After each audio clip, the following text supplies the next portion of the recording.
Okay, my hair is long. So, what I'm gonna do today, I guess, is talk about institutions and fungi and networks and all of that.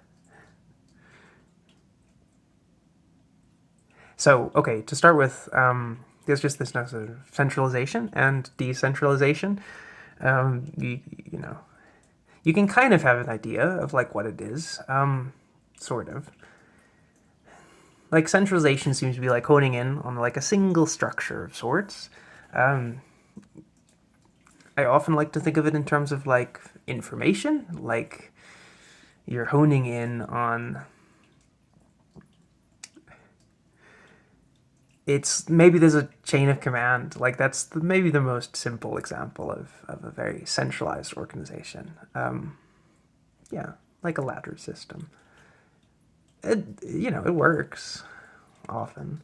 But I looked at my dissertation, kind of this idea of decentralized institutions, which are more distributed and maybe a little bit more frequently seen in like not quite the early stages of like political and legal development, but like yeah, I guess sometimes the start. At the very least, like movements is or what we would kind of call as more decentralized. You don't really see centralized movements; they become maybe centralized through like legalities. For one, because it's a lot easier to do legalities in a centralized like system. It's so it's very easy to plan in and to understand the chain of command. Like it's a pretty simple system. I get my orders from the top, and I send orders down below. Like and from a legal standpoint, that's really easy because you have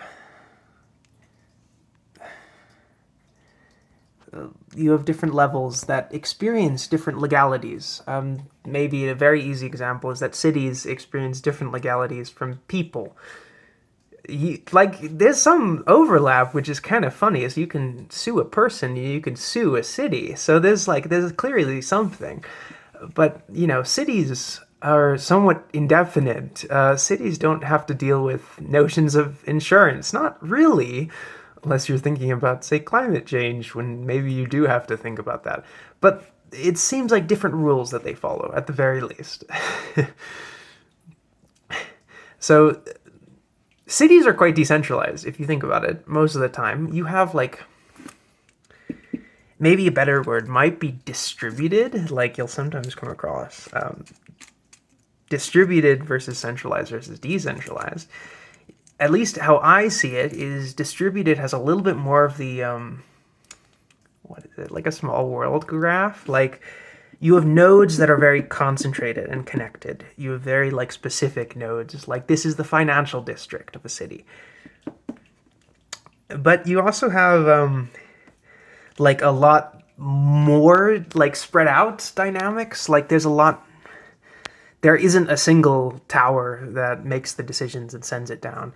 It's that you have a whole bunch of towers all across the city. I don't know, metaphorical tower that make these decisions. Or you have boroughs. You have whatever it is. And maybe within those, you maybe still do have your centralized little power structures, your tent poles, so to speak. Maybe you do. But in some areas, you also have like very organic dynamics, and I think it's something to do with zoning. I think it's something to do with the types of expression that are allowed, that are permitted and or like culturally permitted or culturally acceptable. It's a funny thing is that cities kind of make rich areas within them.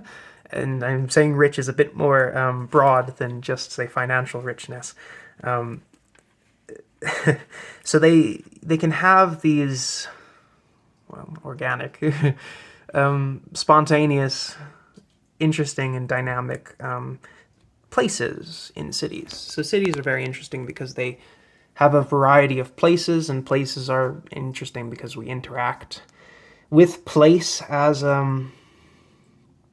being in both time and space. Like it's A place might have festivities, a place might have shops, but also a place is your own feelings and your own interactions and you being in the space. If you've ever been to, a bustling night market, or just like, I don't know, a nice town square on a winter's night sort of thing. And it's kind of the feeling that you being in this space is contributing to the richness. Because it's vibrant and people are doing things, and maybe because people are doing things, you're doing things. Like maybe there's like a giant Jenga tower that you can set up or whatever, and that feels organic. It feels like something special. But like, here's the thing: it's like super super difficult for a city planner to think like, oh, how could we do this? It's not impossible. I mean, having a town square really helps, like a communal space where things can happen. Being like a bit relaxed, maybe about what sorts of dynamics are happening. That's helpful too. You want a bit of spontaneity, especially on the side of like businesses. You want them to like put out games that people can play on, or have like a bench for people to sit at, or have like a really cool bunch of potted plants. Like, you want businesses to feel the freedom to do that, to create and to add to the space. And then you kind of avoid a little bit of the tragedy of the commons, is you have people that are both living in and enjoying the space, and so they're protecting it, they're working towards it. Anyway, it's hard. It's somewhat hard to design. It feels like you can do it. You need concentration, not quite centralization. Like, you need it to be accessible. Like, hopefully you have a good bus system nearby, or it's even high density. Like, people live nearby. It's easy to get there, and everyone hates like just to deal with the situation of finding difficult parking. So I mean, you have a bunch of bike racks. Have it like at least somewhat open and lit and well maintained, but also I think allowing like organic ways. I mean, I think you can have it with activities. If you have like a municipality that's really on top of things, and so they're always putting in like activities in this space, like that's fun, and it will draw people and it will contribute to the economy. But it also feels like that sort of, maybe it's an interaction. Maybe it's an interaction between the space, the particulars of the space itself, and what kinds of dynamics you see happening in that space.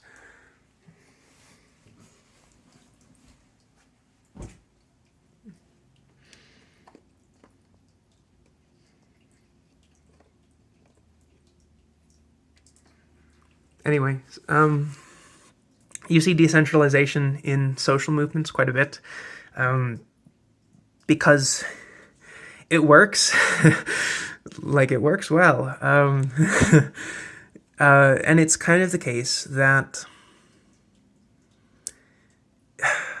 say you are wanting to silence a social movement. Maybe you are quite comfortable where you are at the moment, and you feel that any push towards that will remove you from your comfort. I mean, this is such an unpleasant perspective to take, isn't it? I guess it's like, okay, but, can't the rich capitalists also participate and also want to promote a better world for all? Yeah, certainly, right? Yeah, certainly, right? Okay, I won't take that perspective because that's a bit harsh. But what I will say is, if you are a leaderless structure, then if any one of your members is knocked out of commission, and, of course, we can be talking about violence, and violence still exists in this world, and I think that's something worth remembering. But I think social movements don't have to be violent. They can be, and in fact, I think there's a lot of really good research on how nonviolence wins, the hearts, the minds, the hands, and the efforts of the people. Because, it's like just not as scary. Like, it feels like, oh, like, okay, we're creating, not just destroying, right? That's a distinction there. But it happens still, and it sometimes seems that in cases of extremely extreme oppression, it feels almost hard to justify how you can keep turning the other cheek, so to speak. But maybe that's for better people than I. Anyway, your movement, it doesn't have to be violent, but sometimes people get sick. Sometimes people leave town. They go elsewhere. They start other dreams and such. And so, if they leave, the movement is still there, right? That's kind of the whole point of a decentralized movement, is it stays maybe past the point of their individual members departing. I mean, I think when you're building a movement, you're kind of hoping that maybe it stays long past. It stays long past when you leave. The ideas and the fight. I think you can say fight without necessitating violence, as a push and a drive in your heart and in your mind. To care for others and to build a little bit better. So, of course, that's a benefit, is just the perseverance, I guess, of a decentralized movement. I think a difficulty in making one is that centralized movements, it's really clear what the goal is, or you can make it really clear what the goal is. At its most simple in a centralized movement, or institution, you can have centralized movements.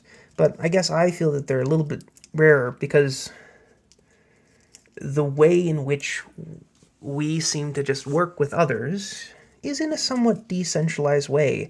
I don't know if we necessarily think about each one of our goals as we're pursuing them. We interact with the world, and the world interacts with us. I guess it feels a little bit closer to how we can do it naturally, but it is certainly clear that a centralized institution is maybe a little bit easier to organize around.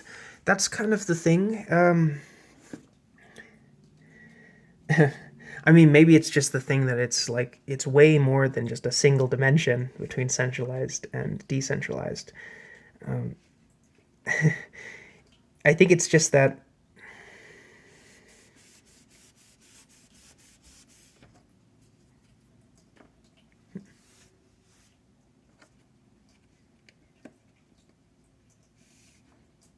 I guess for a centralized institution, it's an organization, whatever.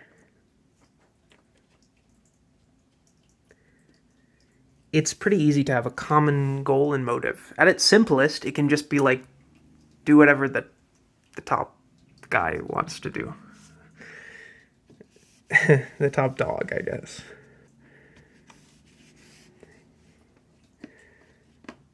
Which, okay, I guess. Yeah, but what if you can think of some examples in which that maybe that isn't the best thing to do. Maybe it's not even the best thing to do for the top dog. Maybe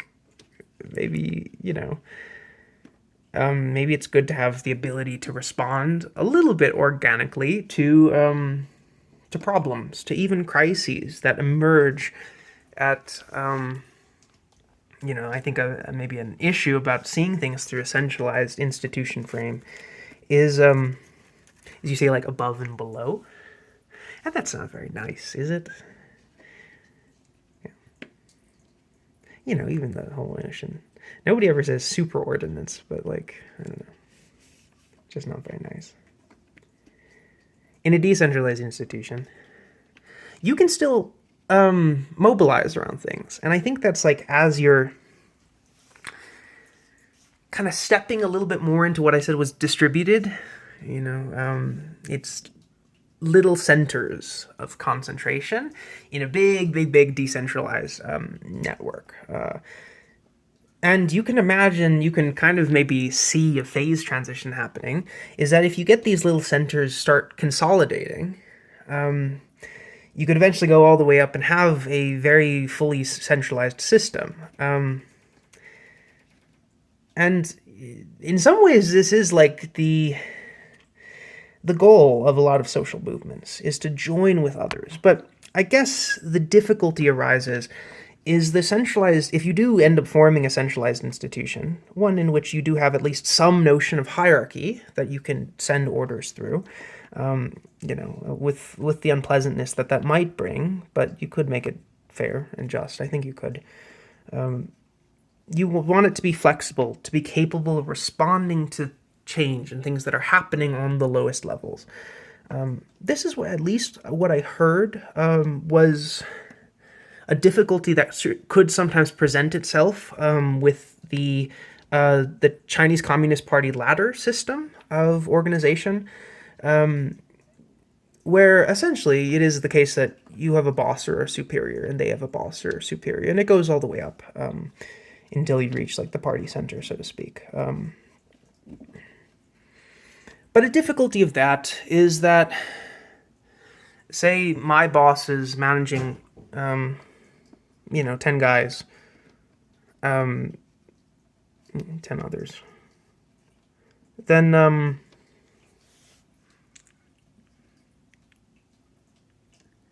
my concern is just one of 10. Even if my concern is really, really a lot, like if, I might be really concerned.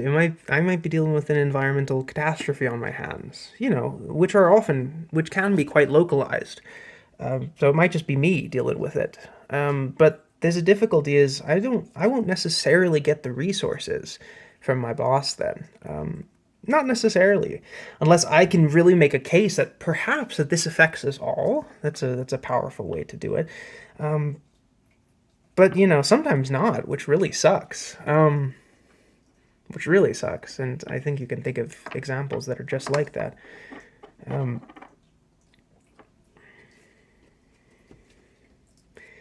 so that's perhaps a difficulty that presents itself, that maybe centralized organizations are a little bit better at dealing with. Which is just being able to organically respond to and address what is a notion of violence. I've come across the notion of, say, slow violence, which is in the context of, say, global threats like climate change, but just a sort of creeping violence as well, environmental violence, environmental catastrophe takes the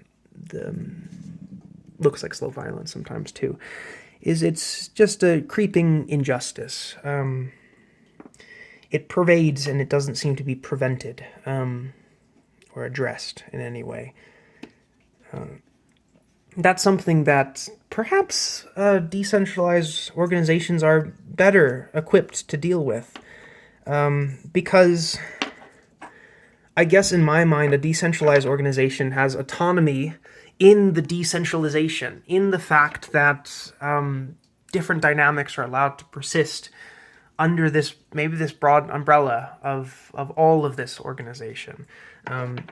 And so because of that, I guess I see a bit more self-autonomy. I see a bit more, individual chapters will be able to take actions that they see are fitting.